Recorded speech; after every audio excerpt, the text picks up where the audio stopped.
Welcome to the Texas Heart Institute educational programs featuring cardiology in the time of COVID-19 pandemic.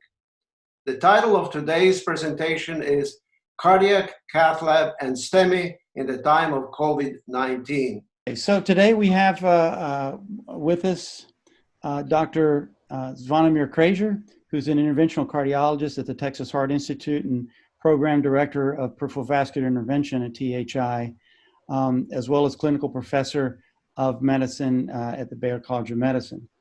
And George Eunice, who is an interventional cardiologist at THI and associate program director of our fellowship program, in addition to being the medical director of PCI and STEMI services at Baylor St. Luke's Medical Center. And my name's Emerson Perrin. I'm the medical director of the Heart Institute and the medical director of the catheterization laboratory at BSLMC. Thank you, Dr. Perrin. What are the disruptive effects of COVID-19 pandemic on the healthcare services? We know that COVID-19 is a new pandemic with enormous impact on healthcare, on the hospitals, many specialties, intensive care units, staff, and equipment. And the cardiac cath lab is certainly not an exception to this particular problem. To improve safety of our patients and staff, we have to reorganize our patient flow. We have to reorganize procedural steps and implement new restrictive measures when and how we perform the procedures. If at all possible, these measures should be implemented before the worst of the major outbreak of this pandemic is happening in our community.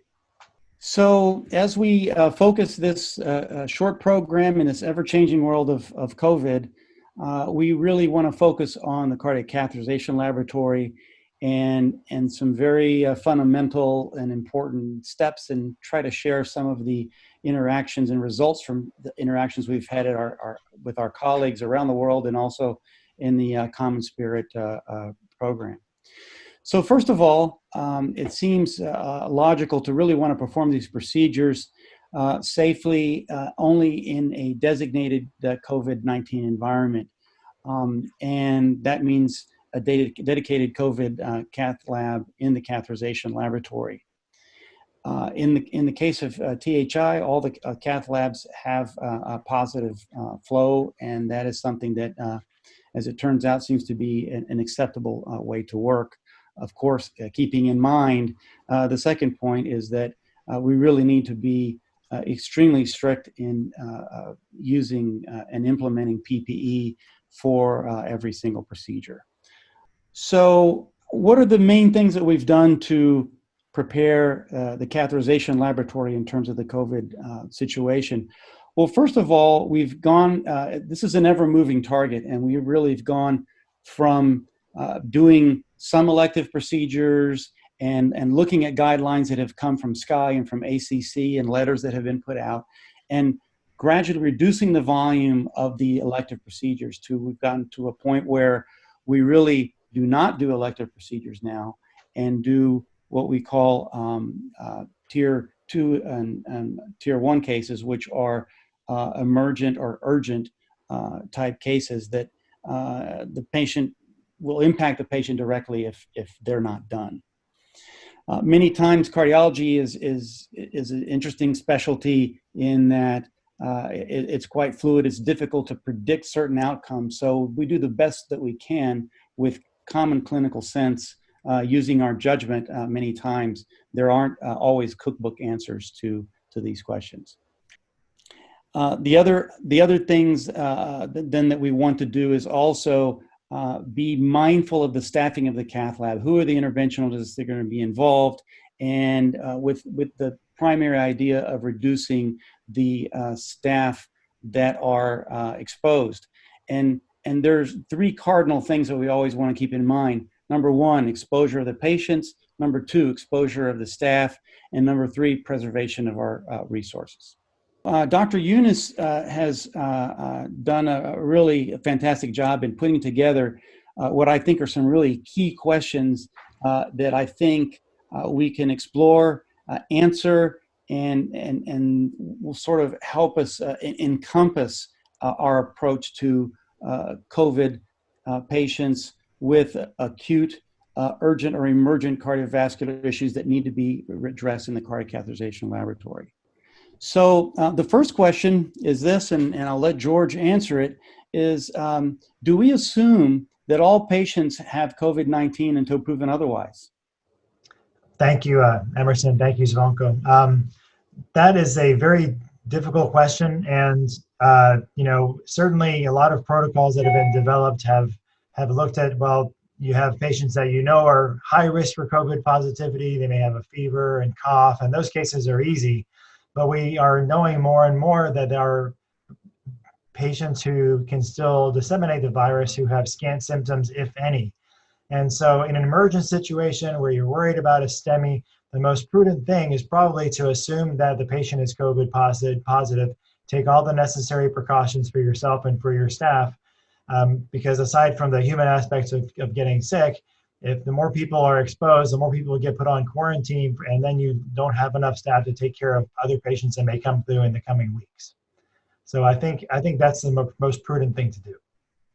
And I think an important point in that is that testing is critical, and the availability and the rapidity of testing as it becomes available will have a major impact as we can quickly identify these patients versus now when that kind of delays things. And we'll talk about the order of balloon times. We sure need that badly. We need rapid tests very, very soon. Second question, we don't have a negative pressure cath lab. So what do we do with that, George? Well, as it turns out, very few, if any, centers do have negative pressure cath labs because, like all operating suites, they're to be positive pressure environments, not to draw in microbes in from the outside. But with the COVID patient, we don't want to be blowing any aerosolized particles outward. But unfortunately, turning the positive pressure room into a negative pressure room isn't just a flip of the switch thing. If you're lucky enough to have a window, apparently this may be an option. I mean, I'm not an engineer, but this is what I've heard. The next best thing is to continue in your positive pressure environment, as we mentioned before, but maybe with the installation of a HEPA filter or other relevant filters to sort of do the best you can to filter out any microbes from being transmitted. Yes, we were recently on a webinar with international and national centers, and actually it was interesting to see one of our colleagues in Chicago had transformed one of their rooms to have a HEPA filter in it. I thought that was very interesting. Mm-hmm. Okay, let's go to the next question. So should cath lab staff wear full PPE for all cases? I think that is certainly the most prudent thing to do in the spirit of protecting everybody as much as possible. It does probably add time and some burden to the case for every technician, who's or scrub tech or every nurse to be in full PPE, because that's not what we normally do. But I think that is the most prudent course. Okay, and now let's get into a little bit more. When we're talking about these urgent and emergent cases, we're really going to start talking a little bit about STEMI specifically, because that's what we're dealing with. And just as an aside, I think it was interesting that many centers around the world and in the country have noticed an actual decrease in STEMI volume. And that's maybe something that changes or that's temporary, or we really don't know the explanation for. Maybe some of these patients are staying at home and we'll be seeing them later.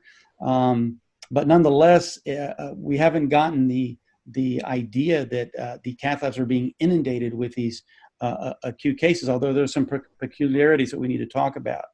So first of all, should stable or low risk patients be considered for thrombolysis?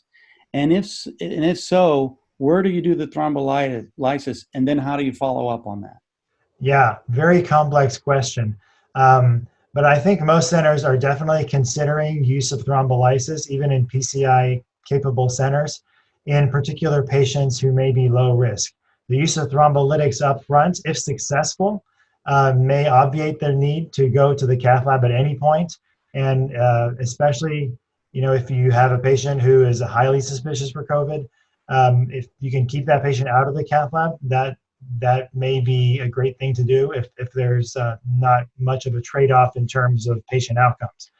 So, what is a low-risk STEMI patient? The recent SKY guidance sort of outlines several features that may be relevant for that, but patients who are maybe hemodynamically stable inferior MI, lateral MI, but anybody who's has hemodynamic instability would not really fit in that category. So I think thrombolysis should absolutely be considered because of you may protect your staff and you may conserve people. Now, as to where it occurs, that's a bit more complicated because if you're assuming these patients have come in through the ED, then probably it makes most sense for the patient to get thrombolytics in the ED. Most EDs have some comfort with this concept from taking care of stroke patients. And so hopefully, modifying existing protocols to allow thrombolysis to occur for STEMI patients would be sort of a lateral move in that regard. There may be some centers, however, where they don't feel comfortable doing that and want the patient to be moved to an ICU. But these things are probably institutionally based and need to be carefully thought out as part of your protocol. And then the question becomes, well, what happens? If the thrombolysis is successful and the patient's doing fine, then you have some time to decide if you're going to take the patient to the lab. And during that time, you can learn whether or not the patient is COVID positive. As it stands now, you're lucky if your center can get you results in a day. And so if the patient has successful thrombolysis, you monitor them in the COVID unit, you wait for the COVID results to come back, and then you know what's going on with the patient, and you can decide, do we need to risk stratify this patient further and before taking them to the lab, or do we just take them to the lab, or what do we do next? Now, if they're COVID positive, it becomes more complicated because there's you may say, gosh, the sooner we can get this patient out of the hospital, the less risk there is to everybody else. And follow up the coronary disease at a later time frame. These are complex questions that are going to, of course, be very individualized, but they're very important. And I don't want to give our listeners also the idea, and I don't think that you've done this, but just to kind of reinforce the point, is that what was your impression in that? How are most of the centers around the world and here in the U.S. Dealing with STEMIs? Did you get the feeling that there's just this shift to thrombolysis, or is there really continued mainly direct PCI going on? Yeah, well, my impression, even coming from the gentleman that we heard from in Italy, was that primary PCI was still the mainstay. But I think a lot of people are looking at it as, well, as we lose, if the availability of PPE continues to go down and even the availability of healthy doctors and staff goes down, we may need to really look at thrombolytics in more patients. But I think currently, outside of some papers that came from China, everybody else still seems to be favoring in practical work using primary PCI most of the time. Okay, and then that takes us to an interesting question, which relates to getting a clue. Some of these patients with COVID, they have myopericardial involvement, and they may have really myocarditis with ST changes that look like a STEMI. And then what can you do to identify these patients? So should echo be used more often prior to deciding to go to the Cath lab? And then how do you make that logistically happen? How do you operationalize that? Right. So I think this is a really important and useful point. And even before that, the history is even more important than ever. All SE elevations are not STEMIs. You may have EKG changes in a patient who has a febrile illness, and that's a very different situation than an EKG change in someone with acute onset of chest pain. But when you have a situation where you're not certain what's going on, but you do have ST changes, a real great way to help to understand that is to do a quick echo. And if you have a echo that shows wall motion abnormalities in the same distribution where you would expect them to be based on the EKG, then that supports that this may actually be a true STEMI. Whereas if you see a perfectly normal appearing LV, or you see sort of global wall motion, global mild hypokinesis in someone with like a inferior ST changes where it doesn't really add up, then that might temper your enthusiasm to pursue it as a STEMI and take the patient to the Cath lab, or certainly to give thrombolytics. So I think echo can be a really useful adjunct. And as to who would perform the echo, this is going to be very institutionally dependent. Academic centers like ours are fortunate to have capable fellows who carry around a portable echo machine and can come look at the patient ultrasound by ultrasound real quick and tell us what's going on. Other centers may have to have protocols involving either in-house staff or emergency room doctors who have sufficient training to be able to really draw those conclusions. Okay, and so I'm going to skip to question number 7 before I go to number 6 because it's kind of related. Let's talk about CTA a little bit. How does that fit in? Can it help? What are your thoughts on that? Well, I think it's a very interesting idea in cases where you don't really know what's going on. If you're not sure if it's a STEMI or not, even after you maybe done a quick look echo, theoretically doing a CTA might be very beneficial to at least get a sense of certainly the proximal coronaries. Let's say the heart rate has to be low enough to get a really good study, but in most patients you can at least see the very proximal coronaries and see what's going on. But the problem with doing a CTAs is, of course, then you expose the CAT scan staff and the CAT scanner itself to potential, exposure to the virus, and that needs to have a big clean afterwards. And another is availability. I don't think most centers can do CTAs, good coronary CTA 24/7. In most centers, and certainly at least in our center, the best trained staff for doing that are only available during daytime hours. So it becomes a little more complicated. I think it's something that's probably evolving and may have its place, but it's a little bit hard to implement. So it really looks like echo's sort of the practical, quick way to see if a STEMI is really a STEMI, if you're in doubt about that. Huh? I think it's helpful, yeah. So now let's shift gears a little bit and think about, let's say we're taking a patient. We've decided he has a STEMI. We're taking him to the Cath lab. What about intubating that patient? What's our threshold for doing that, and what's the consensus on that? So there's been a lot of discussion about perhaps having a lower threshold to intubate these patients prior to taking them to the Cath lab. I know in our center, intubations of suspected COVID patients or emergent patients are only being done by anesthesia these days, as opposed to by ER staff or pulmonary or other people, in order to make sure that it's done in such a fashion as to minimize risk of aerosolized particles. And if you have a patient with a STEMI, this is a patient who is certainly at risk of decompensating in the next 10 minutes, 30 minutes, an hour, and during the procedure. And if that patient crashes in the cath lab, you risk exposing the entire cath lab staff to aerosolized particles. Whereas if you are more proactive and intubate people on the front end prior to bringing them up there, now the respiratory circuit is closed already, and you're not going to have aerosolization of particles. And incidentally, if you have done a coronary CTA before taking this patient to the cath lab, you'll also see the lung windows, and you might have a clue as to what's going on if you start to see ground glass opacities on those patients, which frequently look much worse on CAT scan than they do on X-ray or even clinically. You might also have a lower threshold to intubate that patient prior to bringing him in the cath lab for the safety of yourself and your staff. Okay, so where do we want to preferentially intubate these patients? Do we do it in the emergency room? Do we do it in the ICU? Well, I think these patients who are STEMIs, they're in the ER, and before they go to the cath lab, I would do it in the ER in most cases. Okay, so bringing up door to balloon time, this whole COVID crisis puts it a little bit in perspective.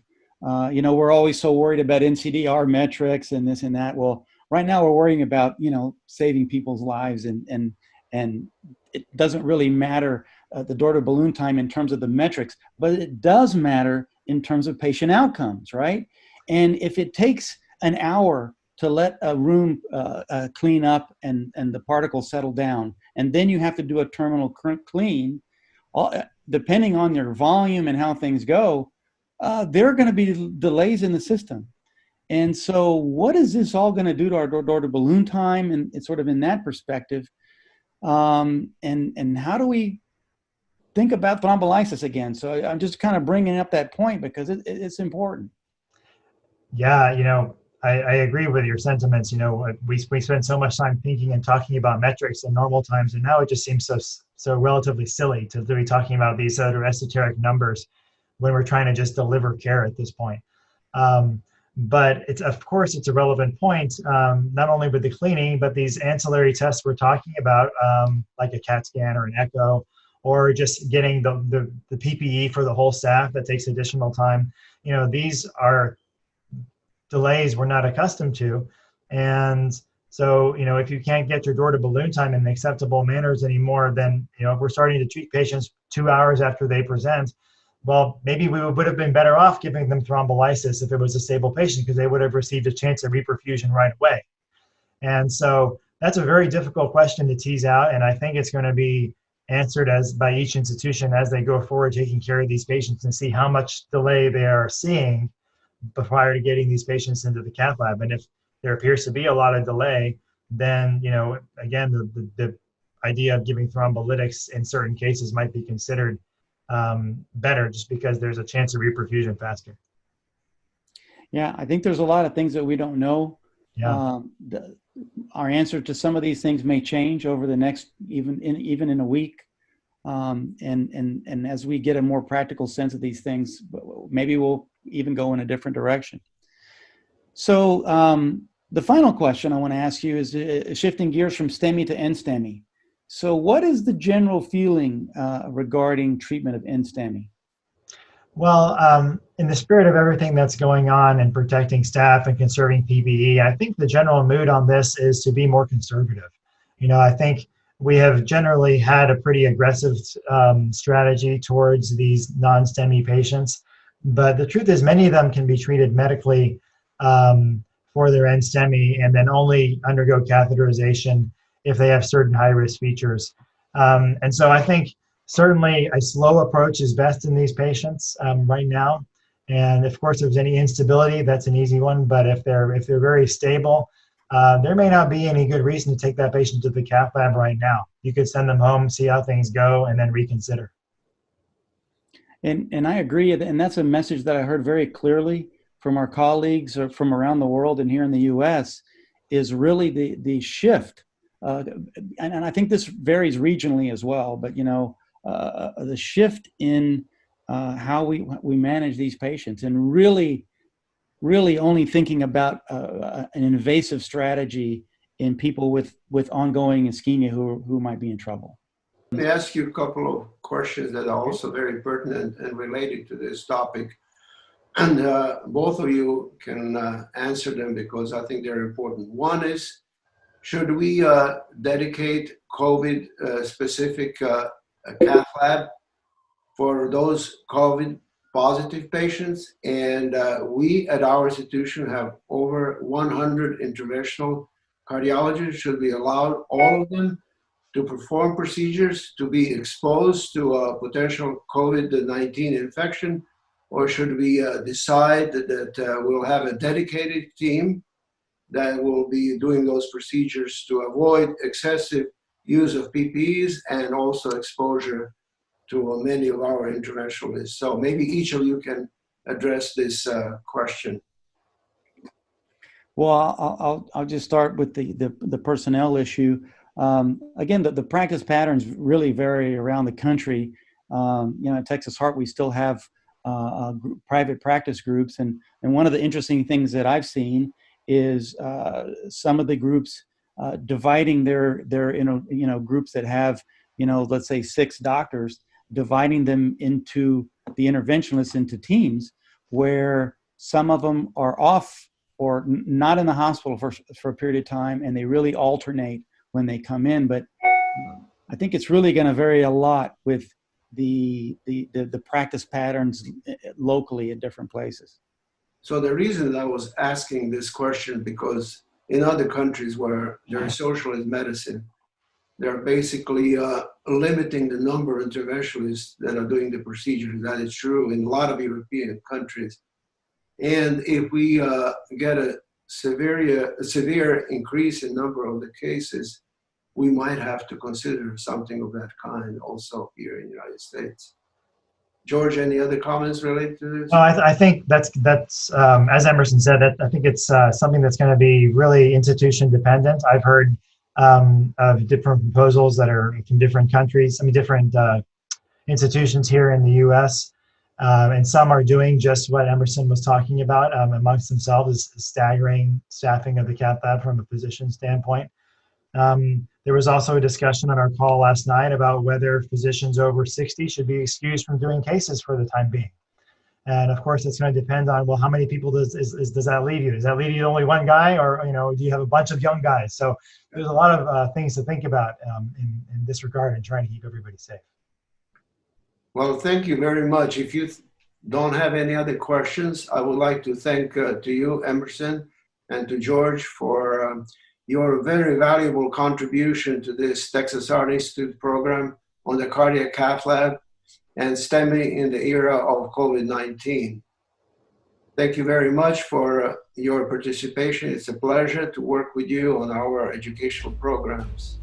For those of you that have tuned in to this program, please join us for our next program on cardiology in the time of COVID-19. Stay healthy and treat your